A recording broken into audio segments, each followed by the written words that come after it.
ফেসবুকের রিচ একেবারেই পড়ে গেছে, মানে ডাউন হয়ে গেছে, কিছুতেই ফেসবুকের রিচকে বাড়াতে পারছেন না। তাহলে আজকের ভিডিওটা কিন্তু শুধুমাত্র আপনাদের জন্য। অনেকেই আছি আমরা যাদের ফেসবুকের রিচ কিন্তু দিনে দিনে পড়ে যাচ্ছে, আর এটা কিন্তু ম্যাক্সিমাম মানে অনেকের সাথেই হচ্ছে। তো কেন হচ্ছে, কি কারণে আপনাদের এই রিচ পড়ে যাচ্ছে, এবং এই ফেসবুক রিচকে আপনারা কিভাবে বাড়াবেন, আগের অবস্থায় নিয়ে আসবেন, সেই সমস্ত টিপস কিন্তু এই ভিডিওর মাধ্যমে আজকে আমি আপনাদের দেব।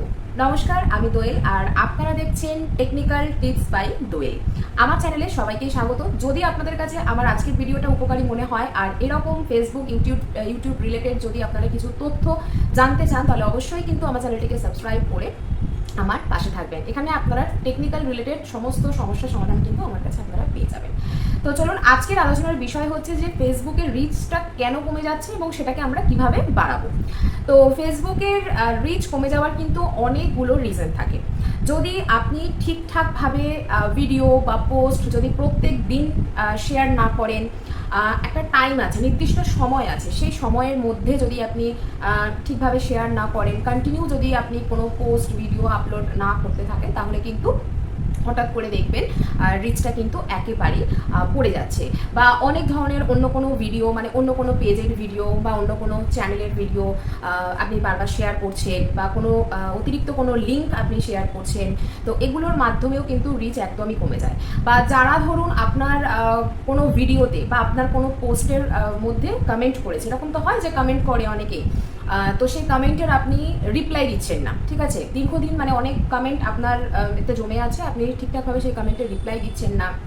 তারপর আপনি হয়তো কোনো কমেন্টে গিয়ে খুব মানে অন্য একটা কথা, মানে এমন কিছু কথা বলেছেন যেটা হয়তো কমিউনিটি গাইডলাইনের বাইরে, তো সেখানেও কিন্তু রিচ পড়ে যাওয়ার একটা সম্ভাবনা থাকে। তো এই কারণের জন্য কিন্তু রিচগুলো পড়ে যায়। এবার হচ্ছে কথা যে আমরা ফেসবুক রিচকে আমরা কিভাবে বাড়াবো।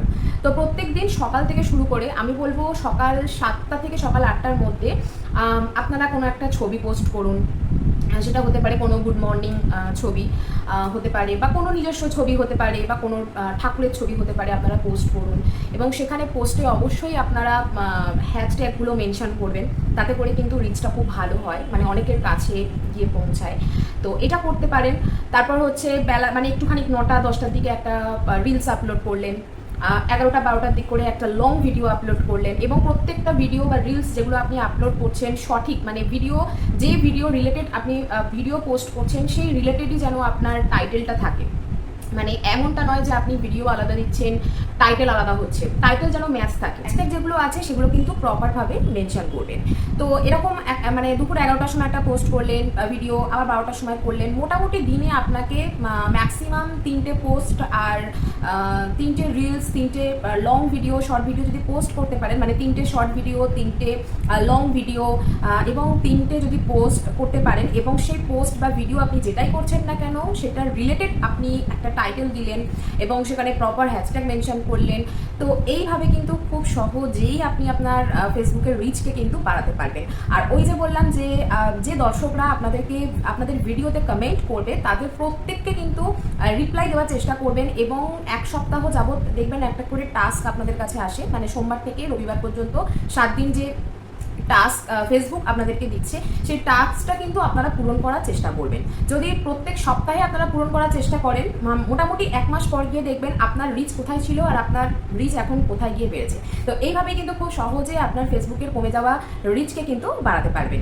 যদি কোনো রকম অসুবিধা হয় অবশ্যই কিন্তু আমাকে কমেন্টে জানাবেন, আমি আপনাদের হেল্প করার চেষ্টা করব। আর এরকম ভিডিও যদি আপনারা আরও দেখতে চান, তাহলে অবশ্যই কিন্তু আমার চ্যানেলটিকে সাবস্ক্রাইব করে আমার পাশে থাকবেন। নমস্কার।